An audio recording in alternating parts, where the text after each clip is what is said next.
Maybe I'm crazy, but I have solved Game of Thrones. I'm very excited about it. What do you mean? How does one solve Game of Thrones? I just know things. I drink and I know things. Drinking and knowing things. And now I mean, you have to get the Game of Thrones reference there. No. God, you're such a noob. What is that drinking? The Red Wedding? No. What is this? I don't know. I mean, it's your favorite character, Tyrion Lannister.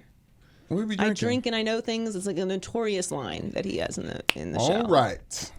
Good start. Yes, strong. Maybe I'm crazy, maybe I'm not, maybe I'm not. Welcome to Maybe I'm Crazy podcast. That's Brandon Newman. Yes, I knew. Hello. Hola. I'm Joy Taylor. Yes, it's Taylor's Joy. birthday. Hey! Happy birthday. Prince of Privilege. We're going to talk about Princes of Privilege today, coincidentally. Shouts to Kyle Korver. You guys have the same haircut, so... Woo! And the same face, some would say. Skin color, all that. You know what I'm saying? You're down on that, which we'll obviously let you weigh What? in because it's your birthday and Oh, because yeah. I care about your opinion. I came around. You convinced me to read the whole thing. I came around. Yeah. Oh, you did? Yeah, Okay, it's good. You know what? There's value in reading Yes. more than the headline. I know it's difficult. That's what I saw once on a Yes. video on the internet, but it's Or the continued. first Right. paragraph. Perhaps doing some research beyond the meme that you come across. People don't like doing research before even tweeting. It's insane. I was like, if What you a just look that up. revolutionary idea that people don't like to actually find out what the truth is. Or, I don't know, do homework. Did What you are they enjoy doing doing for? homework? Nerd. I did, actually. It was fun. Seclusive. Okay, well, it translates Therapy. into adulthood. Like, Yeah. people do not like to go the extra 1 second to figure out what's going on. Hey. I suggested you read the whole thing and probably change your opinion, and it did. Yeah, I came around a little bit. It's still, it's cringy. He wrote cringe He a wrote couple cringe, times yeah. while I was He owns cringing. it, so we'll get to that but, later. Yeah, good first step. I mean, white people are cringy. What? You're married to a white woman. I know. That's all I know. Cringe all the time. By the way, congratulations to me. I finally gave Brandon Yes. his wedding gift, Yes. which I hope you like. I think you will.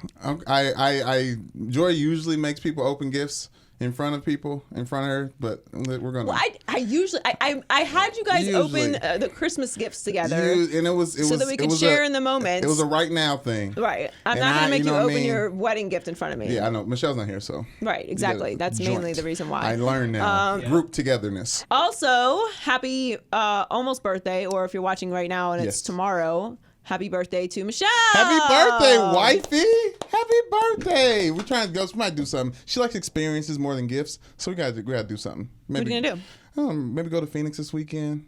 Oh, okay. You know So what I'm gonna do I'm something saying? like tomorrow. Yeah, no. Just Okay. just go. Yeah, maybe like. Phoenix have supposed to be dinner, nice something this time like of that. year. Is it? It's gonna get hot here. It's hot in LA again. It's like summertime in LA. Again. That's a lie. You're lying No. to the people now. That's not even close. I already caught a sunburn, so it's officially summer. I'm telling you, it's out here. Get your bodies right. Can't you get sunburned on like a mountain? Oh, on an overcast day, yeah, but only in summer does it actually happen. Also, shout out to Baylor for winning the women's NCAA tournament, Yes. which also had its highest attendance in 15 years. Hurtful, Notre Dame hurtful to girls. lose those on those free throws, huh? It's rough. It was a great game, though. It was a great. It was a great game. It was a great game. Super it was very emotional. exciting, and that's Shouts out to the that's- women at Notre Dame. Y'all did a great job. Muffet is a GOAT. She'll Yeah, be she there is. again. What a representation between the two head coaches, just leadership in basketball in general. Yeah, it It's was a awesome. great game. Shout out to Baylor, who's Yeah. like the coming up on the new like dynasty now, because they joined UConn and Tennessee as women's teams to win at least 3 championships in the NCAA era. Yeah. So This one hurt worse than losing to Brittany Griner in 07 because it was Brittany Griner and it was like, yeah, like she can dunk on everybody. This was tough. Yeah. no, well, it was a good game either way. Yes. Anyway, we'll have Eddie House on today. Yes. It's a big day in Miami. He played with Dwayne Wade. Dwayne Wade's last home game, and then final game, obviously, of his career is tomorrow. But last home game is tonight. So we'll talk about that and the NBA playoffs. Talk about Zion. Obviously, congratulations to Virginia winning the Yes. NCAA tournament last night in a Cavaliers. very exciting game. I may have called that. Not a big deal. Okay. You let had you picked have that. one team or the other. I picked the right one. Who cares? Oh, Anyway, yeah. Antonio Brown's doing a lot of things, unacceptable internet things. We got to talk about LeBron, Kyle Korver, as you mentioned, WrestleMania, Aaron Rodgers doesn't get how PR works, Game of Thrones, Yes. golf, snitches, Woo! get stitches, Saban being cranky old man, and Old Town Road, sweeping the nation, making people like country music. Lil Nas X out here. We'll get to that later. Yes. All right, but let's start with Eddie House. All right, Eddie House, welcome back. Hey. What's happening? So What's good happening? to have good with you. you. Chilling. Congratulations to Virginia on a big win last night. What did you Right. think of the game? It was a good game. A lot better than what we thought what it was going to be. We thought it was going to be a low-scoring game. And I didn't think so. I don't know why everyone thought that. because of the pace that Virginia plays at. If you look at all the games they played, except the one against Purdue, were all real low-scoring games. 350 or 350 in You pace. know what I mean? They're And- the lowest of all And they football, lured teams into basketball. playing their game all Right. the time. I've never seen anybody be like, okay, we're not going to play Virginia style. They always play their style. But shout out to them because they executed on both sides of the ball, offensively and defensively. On the defensive end, think about the regulation play. Executed the defense perfect. Knew the ball was going to the corner. Defense didn't fall for no pump fake, didn't jump, didn't foul. They did everything perfect. Then they executed the play at the end when DeAndre Hunter got the shot. So that's what it was with Virginia. They just out executed and just was super disciplined. What do you think of the idea that it's better, at least for college basketball, to build a team around guys that are going to be there for 3 or 4 years than try and recruit one and dones? Well, I think you got to have a combination of both to be successful. Even though Virginia has a different model of that, is when the players grow, that's where you get that discipline, though. You know, they've been in the system, so they're able to grow with that system and know that system. That's why you see Virginia being so good. It's important for a school like Virginia or certain coaches who recruit a certain way or have a certain style that you have players grow with you. But if you're a big-time college coach, it doesn't matter. You're going to be able to win because you're going to get the most talent.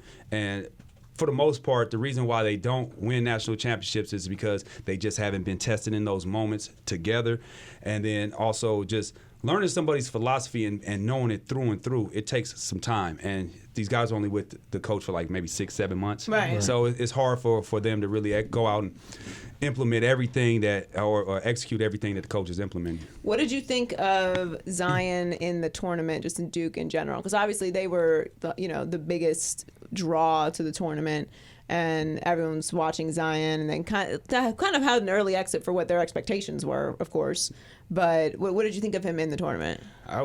Unbelievable for a guy that needs the ball. You know what I mean? Like somebody has to he has to go get it off the glass. For somebody that does that night in and night out, he's putting up 20 and 10. He's rebounding. You can't keep him off the glass. He's a treat to watch because you've never seen somebody with that type of body be so explosive and athletic. Like usually they are just strong, brolic, you know what I mean, and not really playing like a Zebo. He's like Zach Randolph, but with bounce. Yeah. You know, left-handed and everything. Yeah. And that you usually don't get that. But he doesn't have a skill like Zach Randolph does. No. Like, what do you think his skill that he can lean on in the NBA when he's in that 8th minute and really gassing up in his first half of the NBA season? He's going to have to learn it this summer.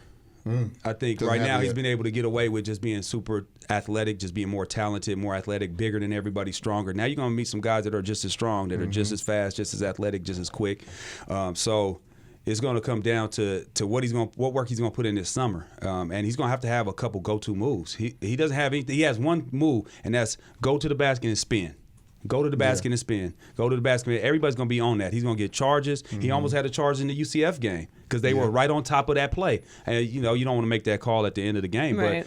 But I think that would have been a charge in the first half, which it still should have been a charge then if you're going to call it in the first half. But they would have called that a charge in the first half. But if there's a player who needs to develop a skill in the summer with the team that he's on, is that a first-round draft pick? Like you saw Markelle Fultz clearly needed to work on some things, and that he never got a chance to really work on that.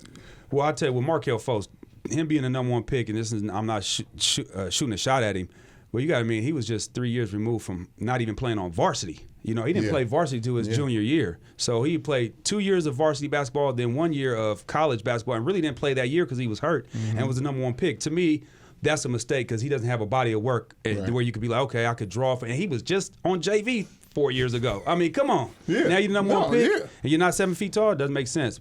But he moves the needle, though. Zion moves the needle. You got to look at when they hand him the paper and say, okay, look, see, there's the numbers that are going to go up right here for season ticket sale. Okay, you see these jerseys and the merchandise. You know what I mean? They like, we got to get him. Yeah. We got to draft him. He's got to go number one overall. Whether he needs to develop, I mean, all the players need to develop. Like no, but some are more than others.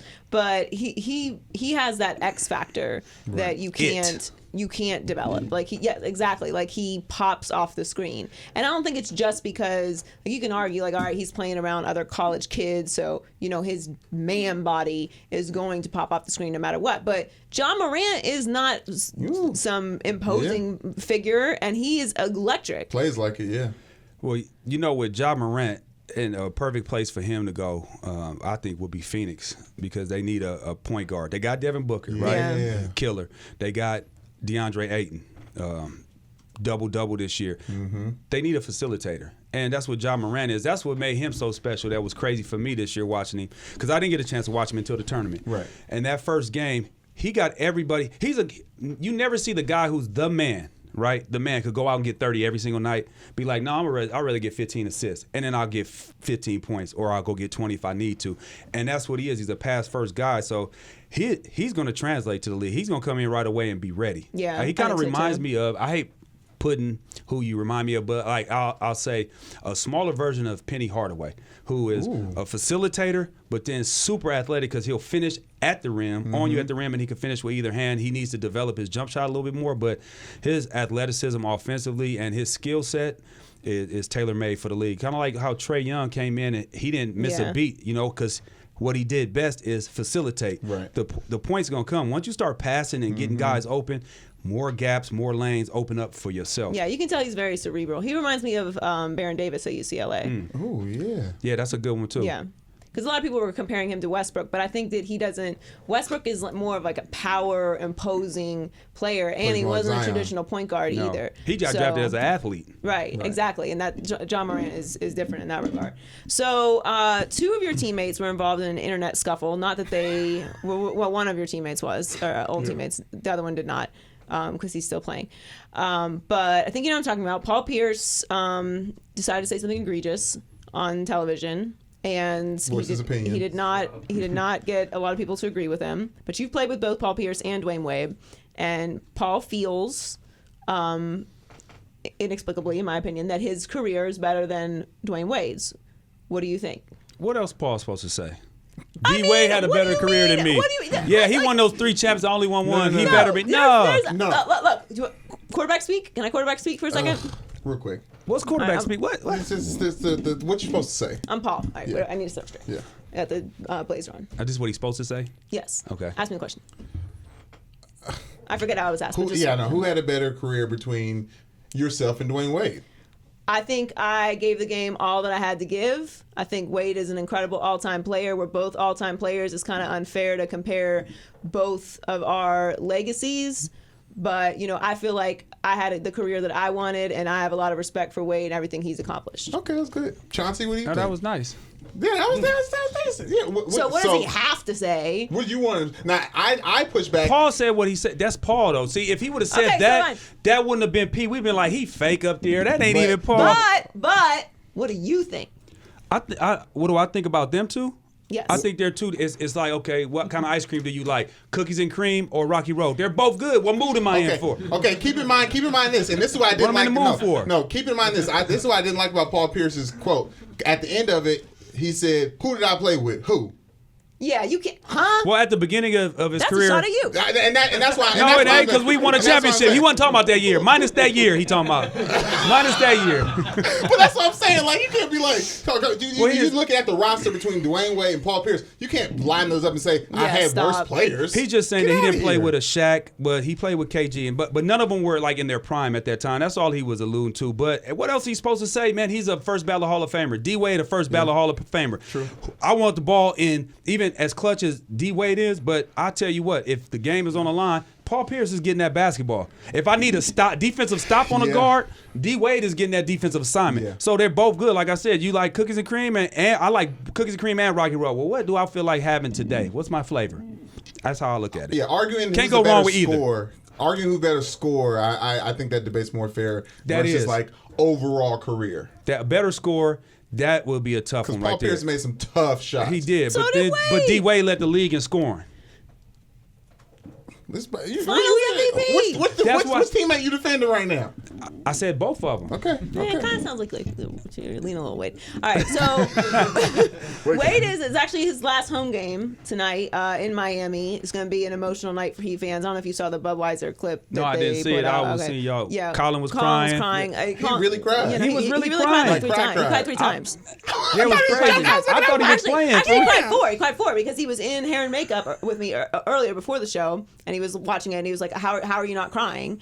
Which, of course, I teared up, but, you know, I'm a man. So I don't, you know, there's no crying you in baseball. manned up? Yeah, you're not, like, there's just certain times where, first of all, I do not like crying in front of people. I would say too many people in the room. I can't deal with those. Like, what's wrong? It's just touching, and everyone just becomes very involved. Right. It's not for me. So I don't like crying in front of people. Yeah, let me cry in peace. Yeah, I'm very much. Nobody want to cry, and you be so a lot of times people ugly when they cry too. I'm like, hideous. look at that ugly face. I'm hideous. Can you fix that, please? I'm Kim Kardashian level ugly when I cry. So I'm not trying to cry in front of other people. But yeah, he cried like 4 times. The point is, it's a very nice, touching piece about basically the impact that Wade's had on Miami, and it's going to be an incredibly emotional night tonight. But you played with Wade, so what's your best way of describing like Wade as a teammate and a player, like the impact that he's had on the NBA? Well, just as far as the NBA, him being I think he's a great ambassador for the league. He's done everything the right way. And you talk about in his own home, he adopted his nephew, I believe, to live with him because his situation in his household wasn't that good. He just has a huge heart. I mean, you know, you've been in Miami and know how much that city loves him, how much he's done for that city. And unless you're around him, you really don't know how big his heart is. And like what you see is what you get with D Wade. You know, there's no sugarcoating anything. There's no I act a certain way. He's one of the most genuine teammates that I was around as far as he cared about everybody the same exact way. Wow. And he'll listen to an issue that you had just like he would listen to an issue that LeBron had, and that's his best friend. And I think that's why you see the love that he's receiving on his farewell tours because of the great person that he was. Everybody understands what he meant to this league and what he's done in this league, but it's what he's done away from that and how he's carried himself and how he's went about doing it. I think everybody appreciates that, and that's why he's getting so much love. Yeah, he's going to have a statue outside of American Airlines for sure. So the playoffs are approaching. Who do you like in the East? And, it's Golden State, right? Yeah, everybody knows. Only team I think could be Golden State in the West is Rubber Rockets. But, obviously, but, do the Rockets, are they going to do the Rocket thing they do? I don't know, man. Different team this year. But I know a different team, but you never know. You never know what you're going to get. And, is James still going to be as strong as putting logging all the minutes, as many games. But he had to do that for them to get back. Will he be fresh for the playoffs? Can he hit a reset button? Can Chris Paul stay healthy throughout the playoffs? That's been a big issue for him. Well, I think health is going to be an issue, not an issue, but it's going to be a big factor for both teams. Because, I think more so the Rockets, because Rockets are. They used to get banged. They always get banged up. They have a history of getting hurt, especially Chris Paul. That's the one I worry about the most. You think about when they were playing Portland, he broke his finger. On to just reach in, he has the worst luck, especially in the playoffs. So that's something I'm watching for. And in the East, I like Toronto. I just think I think Toronto's bench is solid, and then when you look at the matchups, playoffs comes down to matchups, individual matchups. The game's going to shrink. I think they have more guys that could beat any other game. If you look at their roster, I think they have more one-on-one matchups that they can win than any other team. Yeah. I just think that they have – everyone's sleeping on Kawhi. I know it's like, what have you done for me lately? And this is we just forgot what Kawhi Leonard is, and Danny Green and Kyle Lowry's been there before. They're not this. It's not the same Van East. Fleet, Siakam yeah, is a beast. It's Siakam. Yeah, it's not the same East that it was when LeBron was there. They're a great regular season team. It is wide open. I know everyone's sleeping on the Bucks. Everyone. I don't know, man. I know, I'm like that too, man. All year they've been I've been trying to be like, I'm not sure about the Bucks, but they just keep winning. But it's a different story in the playoffs. Now, you're going to know every single play. You're not worried about getting to the next city because y'all have a back-to-back. You're locking in. And now your game plan is going to keep Greek Freak out of the lane, right? That's and stop from dunking. Easier said than done, but there can be a game plan for that. I don't think that Toronto, you can game plan and take the best player out of the game. Looking at statistics and trends is a real thing in the NBA and sports in general. the Bucks are one of the only. Well, they've won 45 games by double digits this season, and every team in NBA history who has done that has gone on to win a championship. Now, you can talk about how weak the East is this year, about all those games being won, but they're going to the West and performing like that too. I am dismissing the Bucks as well, but numbers like that are glaring. It makes me think going into the series, you got to think about them differently than what you thought about them in the past. Well, the other thing too, you have to history. You remember what Coach Budenholzer did in Atlanta. They had the best record, and they ended up losing early on. And I want to say it was the first round, right? I think they'll make it to the finals. Like, I think they're going to make it to the Eastern Conference Finals. But I don't know. And look, we're all just forgetting about Boston too. I think Boston has a internal problem. It's some stuff going on inside of that locker room, some underlying tension and dissension, I think, between players. And you see that on the court, and then you hear it by what they say. Yep. So it's some finger pointing going on. I believe it's some clicking up going on in there, where we over here kicking it, talking about them, and they over there talking about us. You know what I mean? Yeah. And you see that on the play. That's why I think they're being consistent. And I'm not sure if Kyrie is buying into Brad Stevens. I think that it comes down to Brad Stevens' system does not work for Kyrie, and you have a star player who is kind of more of an ISO player, and you got to adjust your system. You also have a roster though that got you to the Eastern Conference Finals. Well, yeah, But I also think when you talk about it's not working for him, I mean, Kyrie had a stretch there where he was averaging 20 plus and 10 assists, where the system looked like, man, he was benefiting from that system. I mean, it can, but I think it's a mixture of all those things, and like not buying into Brad Stevens. I think his system doesn't always work for him, right. And I think there's some dissension in the locker room. But I don't think Kyrie's going to be there next year. So the big conversation going into the free agency period is Kevin Durant going to leave Golden State, which I firmly believe he's going to New York, and I think Kyrie is going to. I also kind of hope that that's what's going to happen because I root for content and chaos. But I mean, look, they have the first and only all African American front office, president, GM, and coach. The Knicks? Yes. Go ahead. Okay. I heard that. Right. All right. I did not hear about that. Kevin Durant. Well, yeah. No one talks about it, but they do. Yeah. And Kevin Durant, Fizdale's beloved around the league. Kevin Durant has a relationship with Perry because he drafted him in Seattle, which those relationships matter. Important. Kevin Durant has no problem leaving somewhere. He has his championship, so he's validated on that. They're likely going to win another one this year. But look, if they win another one this year, right? How do you leave and not go for 4 straight? You have to come back and test that 4 straight. I'm sorry. Sign a 1-year deal. No. Sign a 1. You have to. What are you talking about? Think about this. Where would that put them as far as probably one of the best dynasties? Who's won 4 straight? No, they not. Jordan went 3. Jordan already did 3. They did that twice. Okay. So if you go 4, nobody in our time has done it. No, I'm with you. I think that would change everything. That has for to Kevin play Durant. in his head. I don't think he's made a decision yet. I'm just saying that there's a lot of factors pointing to he might go to New York. At the very least, I think Kyrie is going to New York. And look, if they go to New York, right? You say Kyrie and KD. Well, who else they got? Have you seen who's coming back? Their roster? Who else do they need? Them two ain't getting it done. Around. They got It's the draft East. I don't care. Kevin Durant's the best player in the league, and they have a number one overall draft pick. You need more than 2 players. Well, they don't have the number one overall draft pick, but they're going to get a high draft pick. What if they get? Okay, so let's say they Chris don't Bosh get the went first down pick. and it was D Wade and pick. LeBron, they weren't the same team. You need a third. You need a need third other and fourth people. and solid So players. what if But 2 they have? people ain't What if gonna they get it done. have Zion, KD, and Kyrie? Zion's not going to get it. So you're depending on him to be a third option first year with no. We just talked about no skill set. Okay, let's get crazy then. What if it's Ja Morant, Kyrie, and KD? Ja Morant, Kyrie, you think that fits?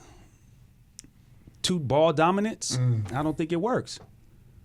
RJ Barrett, KD, and Kyrie. But then he's the third option. You still need more. I still think you need more, but you always any team is going to need Dennis more. Smith, they got Dennis Smith Jr. over there. You don't need more in the East. I'm cool. Exactly. I'm you cool do with start to KD, now. Kyrie, RJ Barrett. And anybody else? Yeah. That's not LeBron, D Wade, and Chris Bosh. Because that's basically what that was. Well, it was like no, them but 3 and then everybody else. Dwayne Wade, Chris Bosh, and Vets. LeBron. Who is that? Like where? Where's that even possible? That's close. I tell you what, you get I'll Kevin tell you where's Durant. that over in Golden State. They got 5. They got 5 of them cats over there. Now to bring this back to this injury thing that you're talking about going to Golden State, Am I mistaken, or is Steph Curry had a playoffs where he's been healthy the entire time? Yeah, I think so. Has he made a run through all the playoffs? Has he? Yeah. Every run. Is that the one that y'all won? Without KD? I can't remember which one, but we won 3 though, so it's tough. All I'm saying is there's injuries. Now he's trying to low key stunt. Yeah, there's injuries. I'm saying there's It's his injuries. birthday. Don't mind him. There's happy injuries. birthday. Yes, happy birthday, Hella. There's injuries. There's injuries that the Warriors sustain during these playoffs runs all the time, and they still end up winning. You talking versus the Houston Rockets, when they get someone down, it's a wrap. But look at the pieces you talking about. If KD, this is the thing with Golden State, and nobody wishing this on anybody, but the only way I feel that they could get beat is if 2 cats somehow something happens. It has to be 2, but I don't see them getting beat. And Iguodala compared to Chris Paul, will you knock it off? That ain't the same. One person has NBA Finals MVP. Yeah, Okay, that should have been don't make me LeBron. do that. No, but that Don't should make me do have that. really. You think he outplayed anybody? Steph should have got that. He didn't outplay Steph. He just was guarding LeBron, and they said, "Oh, he locked up LeBron." LeBron damn near averaged a triple double. They just won the series, and they had to give it to somebody. They didn't want to give it to the little light skinned dude. I want Kevin Durant. I want Kevin Durant to lead because I want return of the Steph. We've been losing out on watching Steph Curry in his prime. He's taking a back seat. Let Kevin Durant do his thing. Let him be seen as the best player I on do the think Warriors. we've kind of been taking Steph Curry's greatness for granted because of Kevin Durant. Yeah, he's gonna be right back where he was as soon as KD leaves. That is true. Well, thanks again for joining us. It's all Appreciate good. it. Thanks, man. Appreciate you. It was a good time, good conversations about Wade, and it was important that you pointed out that he had a better career than Paul Pierce. I think that's what we learned today. I didn't really say that, but I know you want me to say that, but I really didn't say it. You It's see how all she snuck right. it in? It's all right. She's No, like, he didn't "Here, really take say this that. while you're on your way out. No, thanks, Eddie. Yep, it's all good. With it or quit it. With it, quit it. We about to turn up in this bitch. All right. What am I winning or quitting today? In 2015, Juju Smith-Schuster reached out via DM to Antonio Brown. Juju was at USC and AB was an all-pro wide receiver in the NFL. And yesterday, Brown posted a screen grab of a DM on Instagram, but Mr. Big Chest since deleted the post. This is a foul, to say the least. Joy. John Gruden and the Raiders should be worried about Antonio Brown in the locker room. With it or quit it? No, not absolutely quit it because that nothing about this should be news. Like, as egregious as we all collectively feel this is, Antonio Brown. This is new news. Being Mr. Big Chest. I mean, I think if you were worried about him being a problem in the locker room, you wouldn't have signed him. I mean, being Mr. Big Chest and being Mr. Petty Thumbs is two completely different things. Okay, look, normally I'm here for the petty, as we know. I am Yes. Queen Petty. Mm-hmm. It's right there. Right. Shuts out. We do a segment called Petty Court. It's a thing. I wear a big crown. So I'm usually here for the petty, Not new but to this this is trueness. not petty because in order for something to be petty, it has to be effective. Like, it has to have Okay. some sting. And this is all just a collective, which is why he deleted it. But not a bad look. Of course it's a bad look. This is what I'm getting to. I don't think that Antonio Brown is news, like, as far as, like, being extra and, like, being a personality and doing reactionary things. I think we pretty much were past that when he went Facebook Live in the locker room after the Patriots game, or before the game for the Patriots. Like, we know what Antonio Brown is. So as far as the Raiders being worried, like, where have you been? Like, I supported Antonio Brown throughout this whole situation, but this has gotten off the rails. So Juju and him have been going back and forth, and I wouldn't necessarily call it ugly. It's just it's mostly been petty. Right. And then this happened. So he posted this DM. What's up, AB? This is a DM from Juju Smith-Schuster to Antonio Brown, as you mentioned, when he was at SC. I'm a receiver at SC. I appreciate all your work. You're a great man on off the field. Do you have any tips that can help take my game to the next level? Thanks, man. There's a screenshot, and he posted it on Instagram. Now, here's the thing. When I first saw this, I was like, ooh, that could go so badly. First of all, when you are posting a DM, as we all know, anyone who has the internets and uses social media devices, if you're going to post a DM, you always ask the person whose message you're posting if it is okay if you post the message. Yes, you almost put the question, can I post this, in the screenshot. You know what I mean? Like the request, can I put this up? Like that, I would like to see that in the screenshot Like as well. on the actual yeah, screenshot, like on the write actual, it. yeah.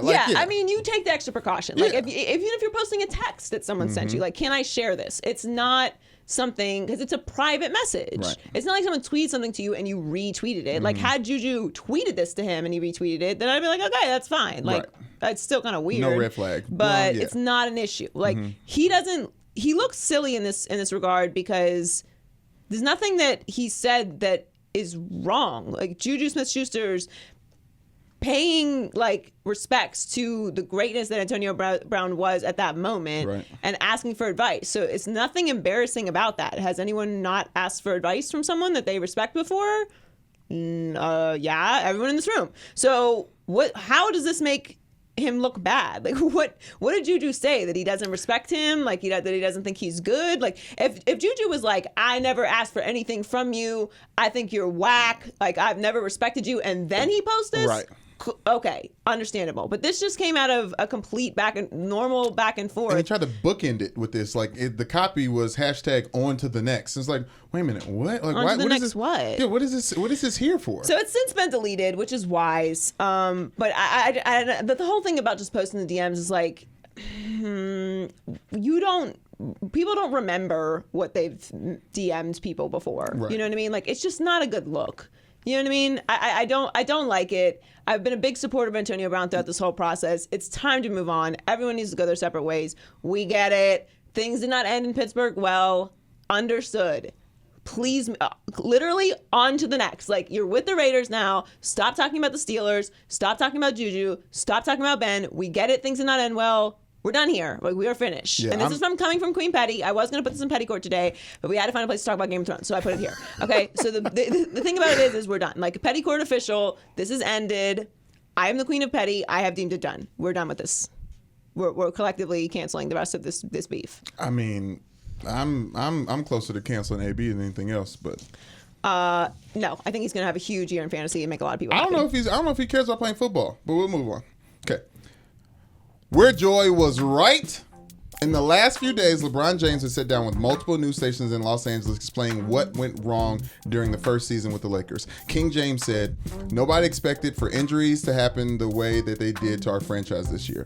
Joy, LeBron is using his injury as a scapegoat for this disastrous Lakers season. Wit it or quit it? I would wit it, but I don't think that it's an excuse. I think it is a reason. I think it's the biggest reason why this season has gone the way that it has. You can point to a lot of things. You can point to quality. This is quality control. The damage control. Damage control. Yeah, I mean, he needs to hire Olivia Pope immediately. Like, Olivia Pope on the job. We gotta read. Everybody, all hands on deck. Yeah. All right. We even need the fixer guy that kills people. I was about to say I haven't watched in a while, but I don't know who's still alive. But whoever's still around. Yeah, I stopped watching a long time ago. I mean, yeah, a lot of people died. It just got to the point where it's like, we get it. Right. The president loves you. You love him back. It just, you know what I mean? Like, it's the same with Sons of Anarchy. I love Sons of Anarchy, but after a while, it's like, dude, the whole reason I started watching the show is because you were badass bikers who were criminals. Like, criminals don't just all of a sudden just start snitching on each other. Like, everything you're doing is non-criminal-like. Stop making criminals have babies in these shows. I'm not a criminal. I know how to not do this. Like, I would not. We get back on track. Like, the car, there's the broken taillight. Anyway, the point is, and it's a different show. The point is, he needs Olivia Pope on the job. What he's doing, ironically, is what he's not doing, which is what he should be doing, is ironically what Wade did for him when he came to Miami. So the first year, it wasn't a disaster, but the finals were a disaster, as we remember. And everyone was crushing LeBron, and the big three is a disaster and a failure, and the whole world was against them. And we all know how that ended.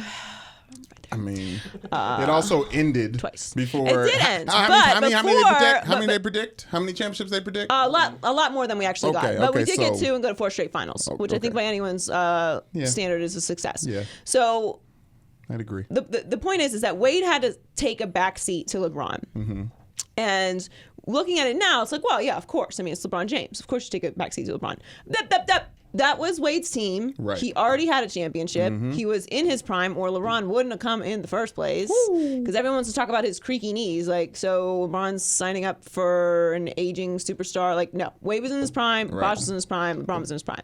So don't rewrite history. And Wade taking a back seat to LeBron changed NBA history. It changed life for LeBron. It changed LeBron's whole legacy because now he had a ring. Right. And that's what LeBron needs to be doing right now. If you're going to learn anything from this season, it's that this whole I'm separate from the team and it's King James versus the world, and I make all the decisions up top, and I'm not one of the people anymore, and it's like mogul Hollywood, me, who's going to get in the car with me? No. Who's going to drive the car with me? And not like driving Miss Daisy, I'm in the back seat, you're my chauffeur. Right. Like, you're the one who's going to drive the car. Let's pack this car like a clown car, get everybody we can possibly get in to help save this franchise. I don't doubt that LeBron is going to come back in great shape. I don't doubt that he's going to work all summer. I don't doubt that he is going to be good next year. But if you're going to bring in another player, the pitch can't be come play with me. It's come play for the Lakers, be the star alongside me. And I know that sounds crazy, but this is where we are in your career, LeBron. Like that's what has to happen. All this me, my body, ride in the car with me. Like, no. Right. No. You've got Giannis turning down Space Jam 2. That's different, because Giannis is different. Giannis is different, Because he clearly doesn't understand the magnitude of what that could do for his brand. Right, exactly. But he also does not care. Okay, Yeah, so that's why he's built different. and he's not the only one that's turned it down. Like that's just the one that we know of that's come out and put his name on it. Like, I don't want to do that. Right. So it's happening. Which is a so bummer. it just the blueprint's already there. Like, everything about Miami made LeBron's career. At me if you want, bro. It's absolute facts. He did not have a championship before he came to Miami. He learned the blueprint for how to win championships in Miami, and he is now. He should be taking the blueprint for how to transition to this part of his career from Wade in Miami. Let me know when I start telling lies. Well, LeBron is clearly a control freak, and he needs to see potential. No, you're right. Potential to see who he could possibly let drive the car, because he doesn't want the car to crash. He just didn't know that him driving the car this season was going to lead to a car crash. I'm 100% with you, but it's that time. Like, I'm not saying that LeBron has, walked off a cliff as far as his body goes. I'm not saying that this can't be salvaged. I'm not saying it's the end of the world. I'm just saying, see the writing on the wall. Clearly, the backlash that you got from doing all these projects, whether they did or did not affect you, the optics of it did. Yeah. It's time to regroup. Start to rebuild from the bottom. It's okay. It happens. Sometimes you just got to hit refresh. Right. And do it the right way. You already have the answer. I just gave it to you, free of charge. Olivia Pope charges a lot. At least she does. Seems like she does in the show. She's a very nice office. Well, I'll say this. He revealed in one of the interviews that LeBron, Lonzo, Brandon Ingram, Kuzma, they only played 22 games together. They were 15-8 during those games. Defensive rating at 4th in the NBA, offensive rating at 7th in the NBA while they played together. So Luke never really got a chance to see what that core could even do together. For sure. And so I want to say the injury, I do think the injury is a bit of a scapegoat because he's Hollywood and he's laying out narratives for people to feed into. But Luke really did mess up these lineups all season long. I mean, it was crazy the entire lineups were wild, that's for sure. Like I said, the blame can go around to absolutely everyone. Yeah. And there's plenty of that blame pie to go around. But I think in this situation, the injuries were the key element to why this all started to fall apart and then snowballed into it. The answer is there. You've already seen someone do it. It's a perfect blueprint for it. Just dig it. Plug and play. Do it. All right, hear ye, hear ye. Game of Thrones haters are petty. Who in here watches Game of Thrones? Raise your hand if you watch The Thrones. Jeremy. I watched the final season, but I haven't watched it. That's very disappointing. Wait a minute, you said you watched the final season of what? I read the books, I know. Oh, you read the books! I was about to say 50-50 in this room feels weird. 50-50 in this room feels weird. Jeremy read the books and watched the final season. He's like, I don't know. I'm not sure. Daenerys? I'm not sure. Yeah, we're on to you. Yeah, five out of 3? No, not 5 out of 3. 5 out of 4. No. 5 of the people in the room, 5 have watched, 4 have not. That's more accurate. There you go. And it's actually 3. There's 9 people. Yeah.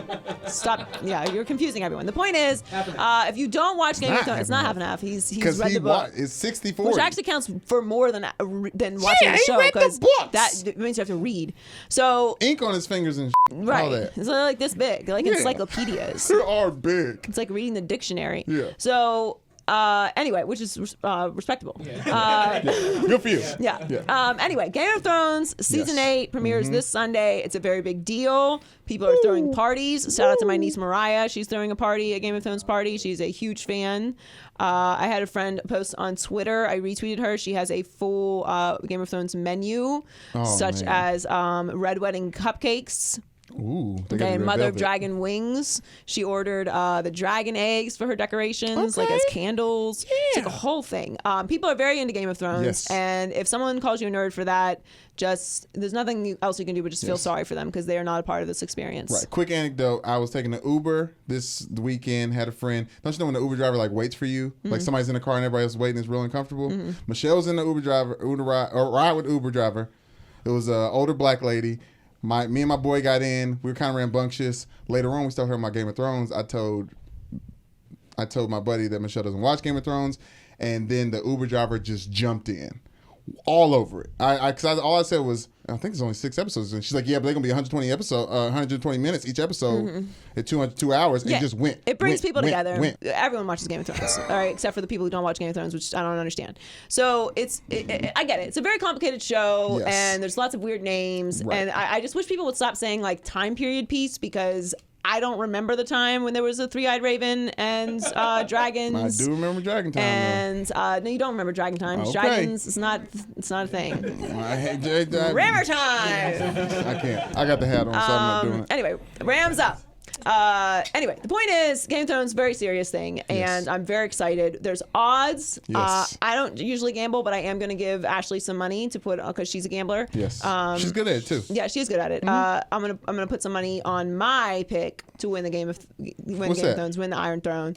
Well, we talked about this before when the odds came out. Now there's new people. New odds. Yeah, on the odds. Let me see what we got here. Okay, so Bronn inexplicably is favored. That's not. These are not in order, huh? No, these are not in order. Okay, so I don't know. They're not in order, so I'm not going to tell you who it is. But Jon and Daenerys' baby. Spoiler alert. I guess we're assuming that there's a baby. Okay. Oh. You know what I'm saying? And his auntie. I think they're related, but they don't care about that in Game of Thrones. There's plenty of incest. Yeah, true that. There's odds on that. That's interesting. Samwell's nonsense. Samwell's not winning. He's so dead. How? So dead this year. How? Night King. AKA Bran. That's my theory. There's a lot going on there too. Yeah. Obviously everyone wants to pick Jon Snow. I'm sticking with my pick. What are the numbers on these? I don't know how to read this stuff. I don't know. Plus something. Cersei is going to win the Iron Throne.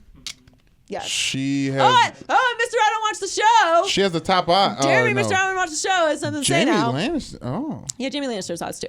No, Cersei is going to win. Cersei is evil, and she is undefeated evil. Plus, she's got short hair. How do you think?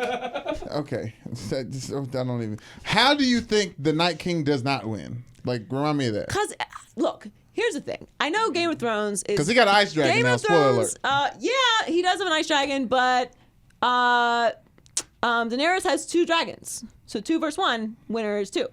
And I don't know. I don't think they're going to lose. I think a lot of people are going to die, obviously, because Game of Thrones is how it works. Right. But I don't think that they can leave us in the ends with the bad guys winning.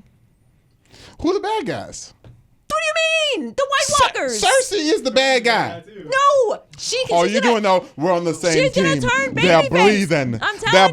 breathing. We're on the same team. I'm telling you, she's gonna turn babyface. Remember, you hated Jamie Lannister. Jamie Lannister's the reason why Bran can't walk. Remember? I'm okay with Jamie. See, now he got one hand. That's what I'm saying. So characters can turn. Everyone hates Cersei right now. She's gonna turn and she's gonna win Game of Thrones. She's gonna win the Iron Throne. They put out. Well, technically, she's already on the Iron Throne. But she's gonna keep the Iron Throne. She is. So they put out the 21 episodes you have to watch before season 8. You're so annoying.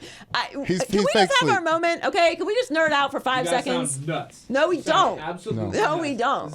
General population. Oh my God! We're doing it on the podcast. It's one of the most. We have a popular podcast, and that's why we're doing it. Exactly. That's what I was trying to lay And out. we Don't watch make the faces. show. I'm sorry. I'm gonna go back to that. This is the face he's making. So no, listen. This is the face I made when they put out which 21 episodes today. They put out today which 21 hours of television to watch No. in preparation for Sunday's I hadn't premiere. planned on rewatching any of the episodes except for Battle of the Bastards because my niece sent me that she watched it the other day, and that's a great episode. I might rewatch that, and maybe the last episode of last season, just so I feel in the mode. That's all. I'd say this. But as far as 21 episodes, definitely not rewatching that. We should be offended because they only list one episode to rewatch in season 5, so that whole year was a waste of time. Never gonna get that time back. It's episode 8. Literally the only one they say rewatch from season 5. Like, what the hell? I don't How remember dare which they? one season 5 is. But all I know is it's an excellent show. I'm so excited, as is the rest of the world. If you want to jump on board, I don't know how to tell you to even begin to do that. Yeah. But It's going to be like one of those, like The Wire. It's like people watched it. People who didn't watch it actively or gonna watch it later. I was like, that was pretty good. yeah. I enjoyed that. But you're just not going to get to ride the wave of, Game of Thrones parties and, all those things. Yeah. And that new TV, Game of Thrones looks fantastic on it. Whatever time period we in, I'm there in the living room with that TV. I love when Okay. people refer to Game of Thrones as a historic show. What I'm is- like, totally. It is. It is. It is a timepiece. It is not a timepiece. Yes, it is. It is not. When's the last time Dragonstone was around? Exactly. It does not. It's not around anymore. Things happen. I mean, what's the most egregious thing that happens in Game of Thrones? Is it like the historical fiction? The little people that live in the tree where he like stays and chills with the guy in the forest tree? people? Yeah, forest people. I don't even know what the equivalent to What was that? is. It was like 600 AD? Like, yeah, because they're not still around now. No, they're not. Caveman? No. Yeah. No, there's some holes in it. As a historical fictional piece, there's some holes. Anyway, I'm excited. It's time for High Key Low Key. So I've been scolded about not having a song for High Key Low Key. What do you want to create one That's right why now? I don't read comments. I've had one comment about them not liking High Key Low Key because there's no We're song. in there. I gotta start. You know what I'm saying? Okay, I gotta start filtering out the bad ones just in case Joy looks. Okay, let me say. What do you want to do? I mean, we're just gonna do it. You just said we gotta sing a song. No. It's high key. All right. That was awful. All right. So high key, Kyle Korver is a writer now. And low Trying to key, get that book deal. low key, he and Prince of Privilege are vibing. It's Heller's birthday. Yes. Perfect day for us to talk about Man. privilegedness. So we joke with Heller because he is white. Yes. And he's a man, and he Yes. hates that about himself. He has hella white guilt. I mean, So much. So Yes. much white guilt. the appropriate amount, maybe too much. I present a sometimes. great target in this room, though, and so that's how I. That's well, how you I. are literally you are the representation of your culture in this room. Right. Actually. And Which also, is a great thing for this podcast. speaking of targets and him being white, as long as you say something embarrassing about him, his face turns red and makes like Yeah, an that's actual. true. Yeah, we target. saw that yesterday. Yeah, we did. I won't put you on the spot again. Although it was wonderful. All right. Well, okay. Congrats. So Kyle Korver wrote in all seriousness, a piece Yes. for the Players Tribune called "Privileged," and it started talking about the incident with Thabo Cephalosha in New York when the police broke his leg, and then he went on to talk about the more recent situation with Russ because he's in Utah, and obviously we all discussed at length that situation with Russ and the fan in Utah. And basically he covers how he feels about being a white man and a white basketball player in America today, and that he's really starting to take accountability for what that means and the impact that he can have on actual change. Yeah. And so your initial reaction was, well, you didn't even read it yet. Well, and you so started kind of freaking you brought out. it up in the ideas meeting, and then Yes. I read the first, I'm gonna say, 6 or 8 paragraphs. You grazed. Okay, let's No. call I read the first 6 or 8, but It's broken up into like 2 sentences yeah, at a time too. right, as well. for sure. Yeah, there's Anyway, and I initially was very apprehensive. Yes. Because I think, although like his heart's in the right place, but like blah. He's like this white apologist stuff. Like, Right, but I'm true to Like this. someone- You new to this. Here's my that was push his feeling? Yeah, that's what I mean. A little bit. My pushback against it is like in 2019 for Kyle Korver, who has had the exposure to black people, Right. as long as he has, being a basketball player, someone in professional athletics, period, for him to make this realization now. Like, obviously, we don't want to condemn. Like, he needs to talk about it. I'm glad it's spoken about, Right. but it's one of those first black mayor things, or like first, like, you know, it's like, wait a minute. You feel like he doesn't deserve too much credit for realizing this. I don't know about. I was surprised. I don't know if he should be pleasantly surprised. Here's I don't even know if I was pleasantly surprised, but I was surprised that it was pretty much universally accepted as like people were like not perfect but good. Yeah, my thing is he shouldn't get credit for this anyway. Yeah. Okay, so There's no credit deserves to be given out. But here's the thing. I this. don't think, if you read the piece, I don't think he's asking for credit. No, he's not. I think He's what not. he's doing is acknowledging that while he's always felt like he was woke, he never really actually examined his own reactions to things and the depth of how people that he calls brothers are affected by this every single day. Right. And how, while he may not be responsible, or he may not be guilty of, you know, the sins of his ancestors, which I think is how he put it, he is responsible for them, which is which I'm sure triggered a lot of people. But he's right, and so I don't think that he deserves credit. Isn't the right word. It's impactful and it's important. And what I think is, and this is where I kind of get into it with people who had some pushback, is that you can't ask people to change and wake up and acknowledge suffering and acknowledge people being marginalized and racism and sexism and discrimination.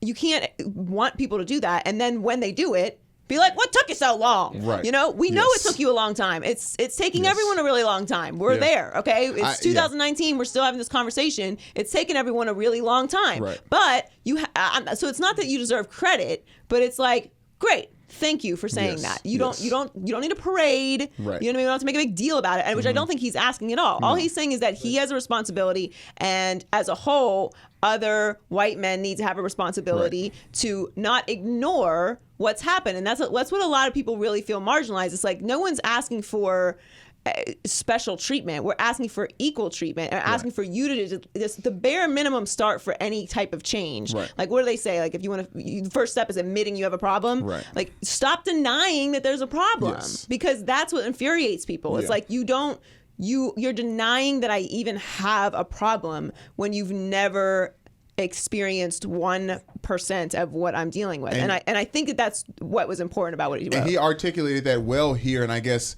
it was a weird role reversal where I guess I speak very bluntly about the black man journey in America, you know, obviously living it my entire life and thinking about it critically and through the eyes of the people around me as well. For that to be flipped in those accurate words, to speak very bluntly about being a white man in that situation and that exposure, I think that was the thing that was kind of jarring for me. It's like, damn, like he's writing these sentences that I feel like I processed and made decisions off of at a very, very early age in America as a 33-year-old white, like however old he is. You know what I'm saying? So like, I think that was the thing for me. I don't want to condemn the action or the words, because I think he put it very well, and he actually ended it saying, now I need to shut up and listen, which is the message for everyone. Right. But it was a little jarring to hear the realization when it's something that I just live and breathe on a day-to-day basis. Right, well, because it's you assume, like you said earlier, that he spent so much time around black people and black men that this should be something that you just get. Right. But sometimes people just don't get it. No. And so I don't, again, credit's not the word I want to use. Right. I thought it was important, and I thought it started a good conversation. And of course, most of the pushback that I saw was from white people, which is, I think, the whole point he's trying to make is like, so loud with them keys, white people. So loud. Yikes. I am not responsible for anything. Yeah. I refuse to acknowledge your suffering in any form. Yep. But anyway, I thought it was schools good. are ruining their kids too. People don't like being told what to care about. As simple as it is. No, nobody likes being told what to care about. It's about, you don't have to care about something as much as you just have to acknowledge it. Yes. Like nobody's asking you to give money or like lift a finger. Mm-hmm. If you just lift a eyeball, you know, that's enough to get it started. Although we'd appreciate more, obviously. All right. High key wrestling is huge. Woo! Huge. And low key, we're all in, right? Yes. Yes. Okay, Booger so eating and all. Kofi Kingston. Okay, admittedly, I used to call wrestling fans booger eaters. That is on the record, so I'm not going to deny that. Look at episodes 14 to 32. She probably said it twice. Maybe.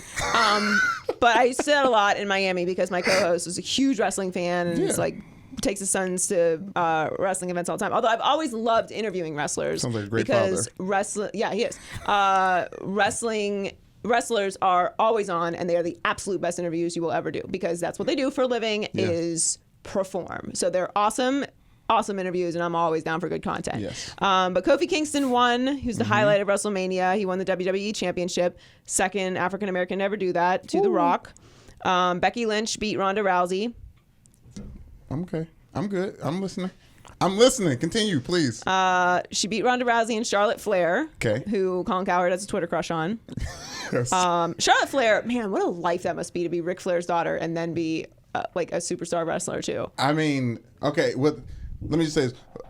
That is expected within the family. One of my groomsmen, Harold Hogue, his dad was a WCW wrestler, Ice Train, and his like godfather is like Booker T. Washington, like Diamond Dallas, like literally grew up in the thing, like has Vince Booker McMahon T and his had phone. lots of FaceTime. Right.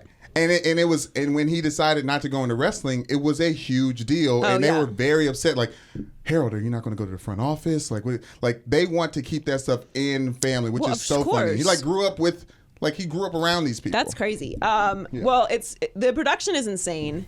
It looked. I really do want to go to WrestleMania. Yeah. Best concert you ever go to. I want someone to break a chair over my back, so I can do the thing. We gotta get some. But it's gonna hurt. It depends on what the chair is, but yeah. I'm pretty sure it hurts. I don't know. I'm not going to do the real or fake thing, but there's some breakaway chairs out there. It's important that we do that actually because wrestling has completely rebranded itself, and it is real in that like you're actually doing physical activity. You are actually jumping from ropes onto a mat, bleeding onto a human head, person. Things like that. The things are real. Right. The outcome is scripted. I don't want to get. Sometimes they improvise though. I think Joy maybe. Well, yeah, I mean, of course you improvise. Like if a move is not working, you can't just do the move and hurt yourself. I want to be on record saying that out loud. You know what I'm saying? What do you mean? People out here in the streets. You know what I'm saying? Anyway, I'm all in. I mean, growing up, I loved wrestling. Of course. Hulk Hogan was my favorite. Obviously, I had to abandon that, as we know. But I loved Andre the Giant, Ric Flair. Woo! I mean, it's fun. I think we need wrestling Mankind. Aliases. Do we need Gold names? Rush. What would my wrestling name be? Or Gold Dust. Did you see Fighting with My Family? No. I mean, no, not yet. It's a good movie. I will see it No, now. it's a legitimately good movie. I bet it is. It is. Yeah, The Rock is very good in it too. It's a true story. I have to think about that. Leave it in the comments what my wrestling name should be. And Brandon's. Yeah, and Brandon's too. I mean, mine's Black Lavender. Black Lavender. I think so. Mark Henry, Dark Checks with Chocolate, Rafiki. Like, that's my style of, like the Big Show, like big and tall. Big and tall. Not bad. More big than tall. Double X. We'll mull it over a little more. Okay, yeah. Leave it in the comments. Yeah, comments. All right. High key, Aaron Rodgers also needs Olivia Pope. Yeah. Low key, if he's looking for Greg Jennings, he's an analyst on FS1. Ooh. Same number. She has the same number also. Same house. Here's the thing. I'm sure you've been there, Aaron. I'm sure you visited. I don't know, actually. So Aaron Rodgers and Mike McCarthy were involved in this very fiery Bleacher Report manifesto. You talking about the smear ad? It was crazy. And my big takeaway from the whole thing, like, it crushed Mike McCarthy, saying he was like getting massages when he was supposed to be in meetings, which is just, whatever you want to make of that. And then Aaron Rodgers, like, being told don't be the problem when they brought in LaFleur as the coach. It doesn't look good for either one of them. Looked a whole lot worse on McCarthy than Aaron Rodgers. Right. But the bottom line is, it's clear that this relationship had deteriorated and it was time. Yeah. So that was my big takeaway. Like, okay, lots of interesting things in there on both sides, but at the end of it seems like they made the right decision to move on from McCarthy. I don't think McCarthy is a bad coach, and I think this article is probably going to keep him from getting another head coaching job, unfortunately. But Aaron Rodgers is now, he called it a smear attack, and he said that the writer, Tyler Dunne, used mostly irrelevant and bitter players, and he disputed that he was told not to be the problem moving forward. He also, as I said earlier, called out Greg Jennings, saying, like, where do you see these guys if they're not talking about me? Here's the thing, Aaron. And I like Aaron Rodgers. Okay, I don't have any issue with Aaron Rodgers. I don't really have an issue with anybody. He's down for the cause. Well, that's not true. There's like 3 people I have issues with. Yeah. But here's the thing. Just say nice things. There's just times in life where nobody wants you to be defensive. Even if you feel compelled to defend yourself, just say nice things. McCarthy's gone. You're not going to change Greg's opinion of you. Okay, obviously, because you don't feel like reaching out to him and having a conversation with him. So clearly you aren't concerned about his opinion of you. So just say nice things. Just it's so simple. I mean, everyone knows quarterback speak.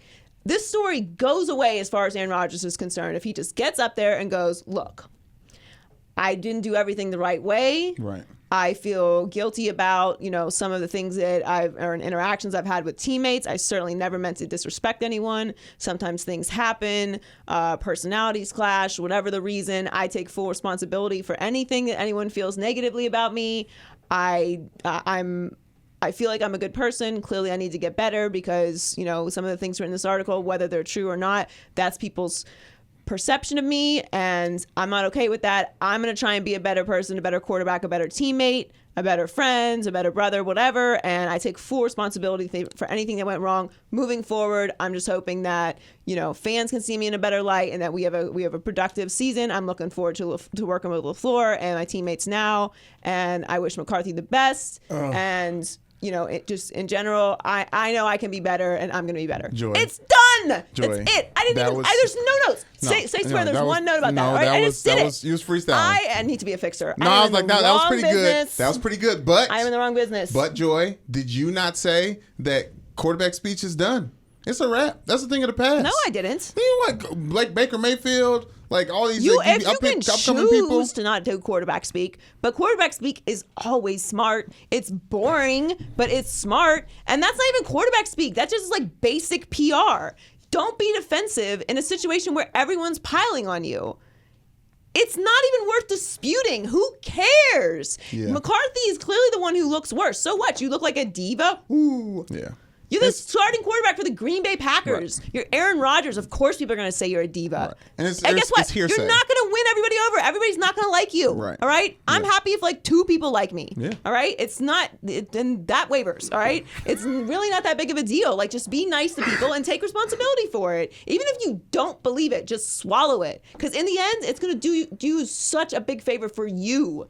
Like, I know that this is like psychologically messed up, but by being nice, you're actually benefiting yourself. So if you're a selfish person, this makes perfect sense. Like, what you're doing is just damaging yourself. You're being selfish anyway. So why don't you just be selfish and help yourself at the same time? And I don't know, maybe help your teammates and maybe help out Mike McCarthy a little bit and just stop pouring gasoline on the situation. Everyone's already talking about it. You could just kill it. Just dead it. It's so easy. No, you just killed that. I couldn't even say. I'm sorry. I even pushed back before. You're right. Thank you. I feel like I have more to say, but I don't need to. Loser Power Rankings. Loser Power Rankings. These are the losers of the week. Okay, so Augusta National. The Masters are when? This weekend? Yeah. Yeah.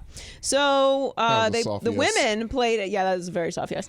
The women played a competitive round at Augusta National for the first time ever.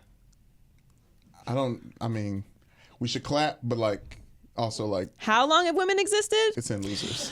So it's in losers because, like, certain things, like the first woman ever. It's like, okay, it seems like it's still annoying to hear. Like first black anything is annoying to hear. First woman is annoying to hear.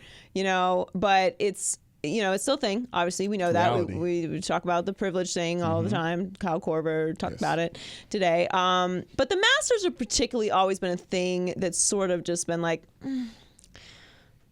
It's just one of those things in sports that everyone holds in this high regard. And it's like, anytime anyone speaks too highly of the Masters, I'm like, oh. Highbrow, white brow. Yeah, you're like, oh, are you a big fan? Oh, you're a big fan of the Masters? Yeah. Oh, you really like your time at Augusta? I have to double down on my wokeness this week and weekend because I really like watching the Masters. It's not. Yeah, so it is. Not proud. Okay, well, good at golf. No, I'm not Kyle saying you Korver can't is his watch mascot. the Masters. I'm saying like the it. Masters Yeah. in general. To me, I've always been like, am I the only one who finds this to be like, I don't know, offensive? Dangerously they did not let elitist. black people in Augusta until 1990. Yeah, but they got special cheese sandwiches with pimento cheese. Yeah, I know. The hot dogs are very cheap. They're very affordable. Nah, when All right, you say so when you say again, black people let in since 1990, that was 29 years ago. ain't no joke after that. That's crazy. That's wild. Do you know what the tagline Egregious. is for the Masters? A tradition unlike any other. Oh yeah, we get it. Yes. Message received. A tradition like America before all you guys complicated things. It's essentially the message. I just like, it's all right. Anyway, next loser is this Michael Avenatti guy, aka Snitch Central. Yes. All right, so he was arrested. First of all, he's the lawyer. He was the lawyer for Stormy Daniels. She obviously fired him. Wise decision. He was arrested in March for allegedly threatening extortion against Nike, claiming that he, had all this information about Nike paying kids and whatever. So he tried to extort them for like $20 million or something. Didn't work. Bad idea. Nike, pretty powerful company, got some people on their side. So now he's trying to say or he's alleging that former Nike executives bribed Zion Williamson and more than 100 other elite level players with payments before attending college. He said Zion's mother received payment from Nike that was sent to a fake consulting firm. And the thing about it is, can you just please stop talking? Because nobody thinks this is cute. No one. First of all, no one cares. The whole world, no one cares. I honestly don't think I know a person who I was like, did you know that the best basketball player in all of college basketball, the Nike gave his mother some money. Can you believe that? I would argue. I don't know someone that would be like, you don't know them. How could she? You don't know them, but they exist.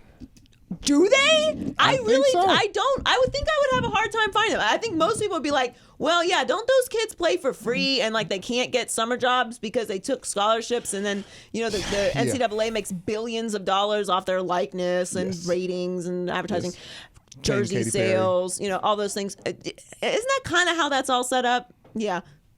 So is it really that big of a deal? No, it's really not. I understand there have to be some things set in place, and I get it, all right? But the bottom line is no one cares about this. Stop snitching. You look bad, and no one cares. And the bottom line is there's no way to take this out of amateur sports unless you take shoe companies out of amateur sports. And the last time I checked, you need shoes to play basketball, so that's not happening.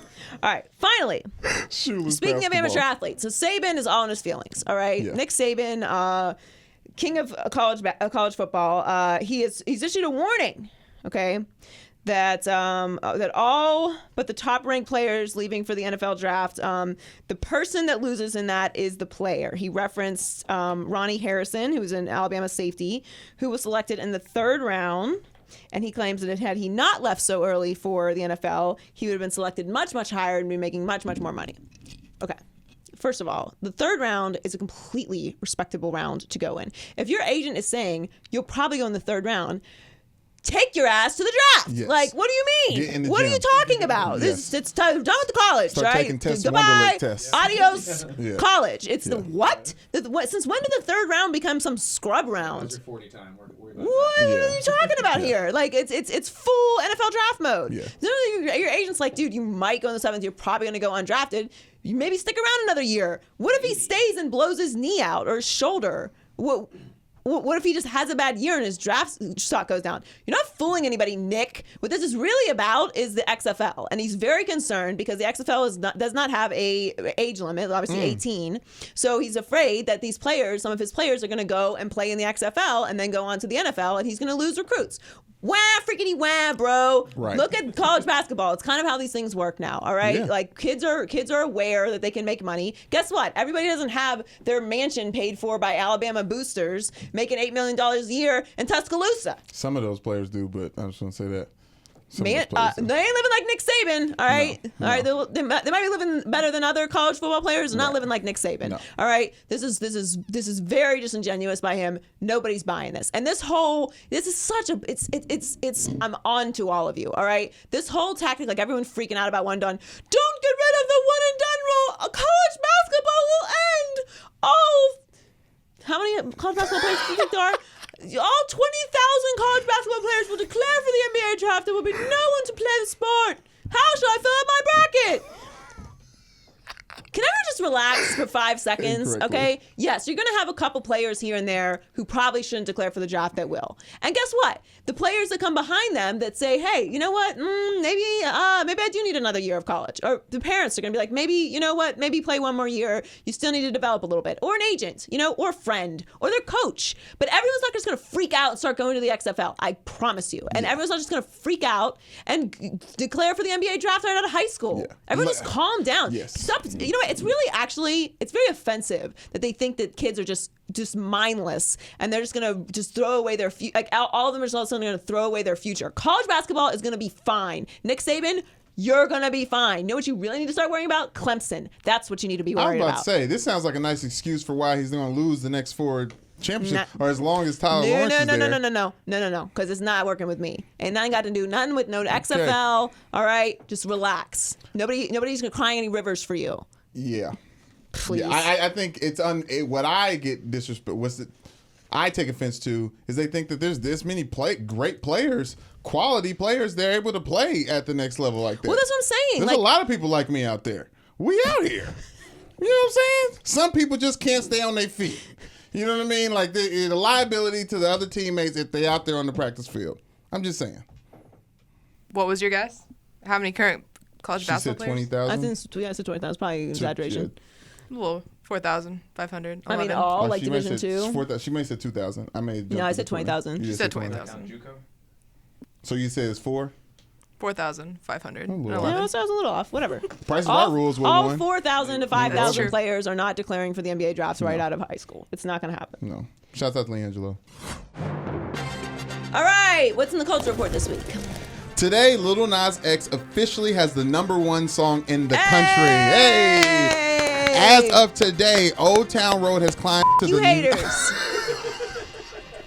Lay out for that. Old Town Road has climbed to the #1 spot in not only the Hot 100, but the Hot Rap charts, the Hot R&B and Hip Hop song charts, and the R&B Hip Hop digital sales charts.